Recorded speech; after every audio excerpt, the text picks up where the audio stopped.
Magandang araw, narito po ang latest update natin sa bagyong si Leon or yung may international name na Kongray. So ngayon nga ang alas 8 ng umaga, tuloy na itong naging isang ganap na typhoon at kanina alas 10 ay tinatayang nasa layong 555 kilometers na ang layo silangan ng Tuguegarao City. Taglay ng bagyong si Leon, ang lakas ng hangin na umabot hanggang 130 kilometers per hour malapit sa gitna nito at yung pagbugso ng hangin ay aabot na ng hanggang 160 kilometers per hour. Kumikilos naman ito sa direksyong west-northwest sa bilis na 10 kilometers per hour. So mapapansin natin, bagamat malayo pa yung tinatayang sentro ng bagyong si Leon, ay may tumatama ng mga kaulapan dito nga sa silangang bahagi ng Hilaga at gitnang Luzon. Yan pa isang dahilan kung bakit posibleng yung mga kababayan natin dito sa bahaging ito ng Cagayan ay nakakaranas na ng paminsan-minsang pag-ulan at paminsan-minsang pagbugso ng hangin. So ulitin natin, no? Bagamat offshore or nasa dagat pang tinatayang sentro, may mga bahaging kaulapan na to, yung tinatawag nating spiral cloud bands, tumatama na sa ilang bahagi nga ng Luzon, particular na sa eastern section ng northern Luzon. Ngayon, ano nga binasa natin pagkilos ng bagyong si Leon in the next 3 to 5 days? So makikita natin sa latest forecast track ng Pag-asa na posible nga itong kumilos patungo dito sa may bandang dulong Hilagang Luzon. Inaasahan natin na magiging malapit ang sentro nito dito sa may bandang Batanes sa pagitan ng Huwebes ng umaga hanggang tanghali. So, yung sentro po ang pinag-uusapan natin, yung pinakamalapit dito sa may bandang Batanes. Pero hindi rin natin nirurule out yung posibleng landfall or close approach dito sa may bandang Batanes. So ulitin natin, bakit natin hindi nirurule out yung landfall?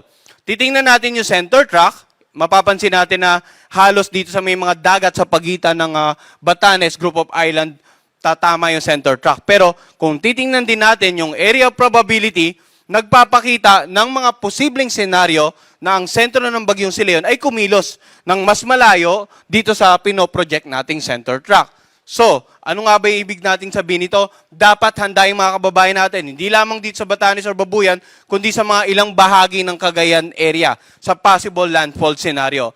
At generally, lahat po ng mga lugar na may warning signal na babanggitin natin mamaya, ay dapat maging handa sa paparating na bagyong si Leon. Ang bagyong si Leon ay inaasahan natin na posible pang lumakas habang patuloy na lumalapit dito sa may bandang dulong Hilagang Luzon. At inaasahan natin na sa darating na Huwebes ng gabi o Biyernes ng gabi, posible naman itong tuluyan ang lumabas sa northern boundary ng ating area of responsibility. Ngayon, yung lakas nito, posibleng matamo nito yung peak intensity nito habang lumalapit nga dito sa may bandang dulong Hilagang Luzon. So yung projection natin ng warning signal na ipapakita ko ngayon, maaaring madagdagan pa sa mga susunod na weather bulletin issuance. Sa ngayon, base sa senaryo or sa mga datos na nakalap natin ngayong umaga, meron tayong warning signal number 2 nakataas dito sa areas na naka-highlight ng dilaw. Sa may bandang Batanes, Babuyan Island, dito sa silangang bahagi ng mainland Cagayan, at sa hilagang silangang bahagi ng Isabela. Pag sinabi nating warning signal number 2, masungit na panahon, maalon hanggang sa napakalong mga karagatan. Yung mga pag-ulan, pwedeng magdulot ng mga pagbaha sa low-lying areas. Pwedeng magdulot ng mga pagbaha sa mga areas na malapit sa gilid ng ilog dahil pwedeng tumaas yung mga level ng tubig. Pwede rin magdulot ng mga pagguho ng lupa sa mga areas na nasa paanan ng bundok. Lalong-lalo na po kung sa inyong obserbasyon ay ilang araw nang nag-uulan sa inyong lugar. Samantala, yung mga lugar na naka-highlight ng light blue, iyan po yung mga lugar na may warning signal number 1 naman nakataas sa mga oras na ito. Natitirang bahagi ng Cagayan, natitirang bahagi ng Isabela, sa lalawigan ng Quirino, Nueva Vizcaya, Apayao, Kalinga, ganun din sa Abra, Mountain Province, Ifugao, Benguet, sa Ilocos Norte at Ilocos Sur. Warning signal number 1 din po. La Union, Aurora, northern portion ng Quezon, kasama nga itong Pulilo Island. Warning signal number 1 din dito sa may bandang Camarines Norte, sa silangang bahagi ng Camarines Sur, sa Catanduanes, sa eastern portion ng Albay at sa northeastern portion ng Sorsogon. Pag sinabi naman natin may warning signal number 1, posibleng makaranas po ng mga pag-ulan at paminsan-minsan pagbugso ng hangin. Ngayon yung mga kababayan natin dito sa kanlurang bahagi ng mga lugar na may warning signal, baka nagtataka, bakit tayo may warning signal pero wala pa tayong nararanasang sama ng panahon? Karaniwan po, yung mga lugar na mas malapit sa pag-ikot ng mga ulap ng bagyo, yun ang initially nakakaranas ng immediate impact in terms of ulan at hangin. Ngayon, pinakita natin kanina sa satellite image, habang lumalapit yung bagyong yon, dahan-dahan ding mag-escalate o mas lalawak pa yung mga lugar na posibleng makaranas na mga pag-ulan at pagbugso ng hangin. Kung kaya't nagbigay na tayo ng abiso maging sa mga lalawigan sa kanlurang bahagi. So generally, ulitin po natin, lahat ng mga kababayan nating nakatira sa mga lugar na may warning signals number 2 and 1, kailangan maging handa sa paparating na bagyong si Leon. So ano nga ba inaasahan natin? In terms of sa lakas ng hangin muna. Unahin natin, yung pinakamataas na warning signal sa paglapit ng bagyong si Leon sa dulong Hilagang Luzon, posibleng umabot po tayo ng number 3 or number 4. Lalong-lalo na sa may bandang Batanes at Babuyan Island. Ang pagtataas po ng warning signal number 5, hindi rin natin sinasantabi yung posibilidad, no?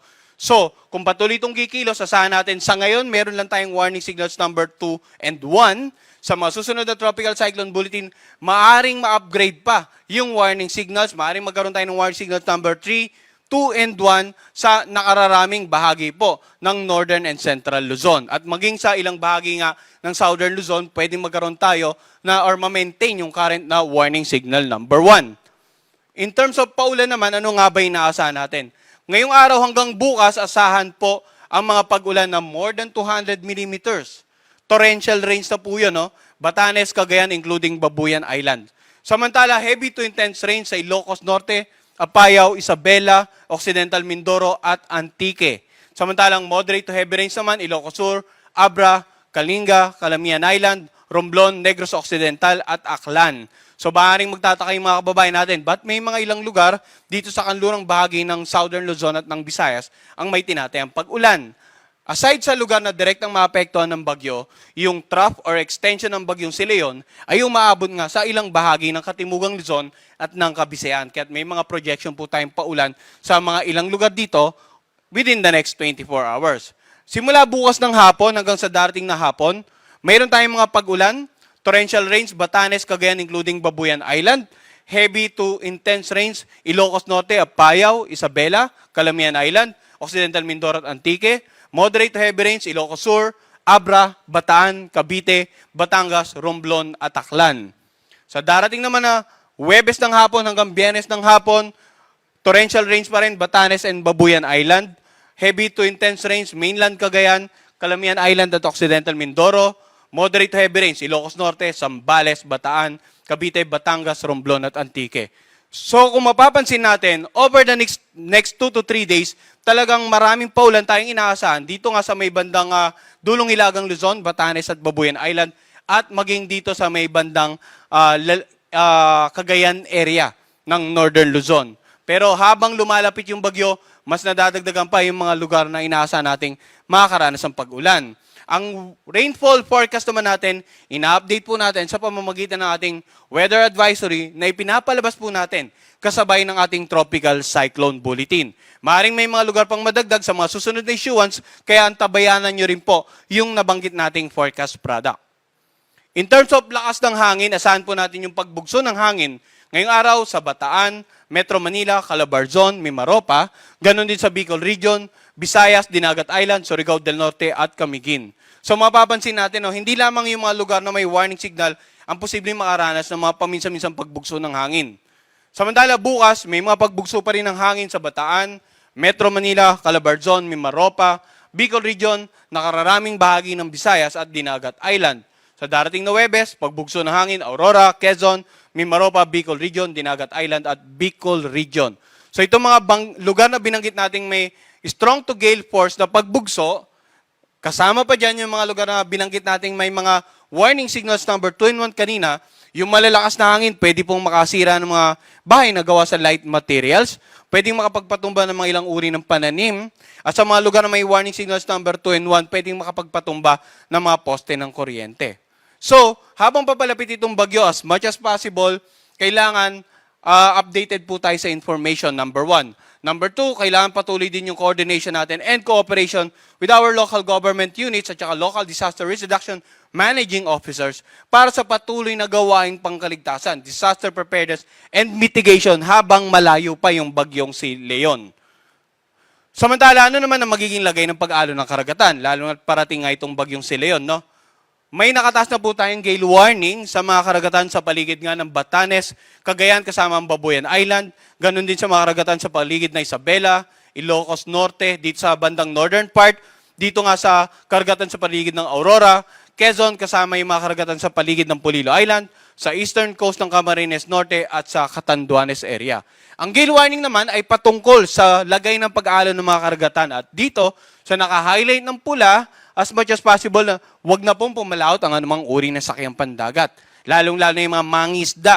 Sapagkat yun nga, inaasahan natin. Not favorable, magiging maalon hanggang sa napakaalon ng sea conditions dito. Hanggang sa next 2 to 3 days. Posible pang madagdagan or ma-maintain itong gale warning natin dito sa mga seaboards na nabanggit natin ngayong umaga. In terms of storm surge naman or yung mga malalakas sa pag-alon na maaaring maramdaman or maranasan sa mga coastal areas, inaasahan natin ang storm surge dito nga sa may bandang Batanes at Cagayan, posibleng umabot ng hanggang 3 metro. So, ito pong storm surge area or forecast natin, pwede pang madagdagan habang papalapit din ang bagyong si Leon, kaya kasabay ng mga iba pang forecast scenario na i-update natin, ang pag-update po natin sa mga areas na posibleng makaranas ng storm surge sa mga darating na araw. At patuloy nga po tayo magbibigay ng 6-hourly update sa bagyong si Leon. Ang susunod po nating Tropical Cyclone Bulletin, Weather Advisory at yung storm surge update natin ay papalabas mamaya namang alas 5 ng hapon. Yan po muna ang latest mula dito sa Pag-asa Weather Forecasting Center.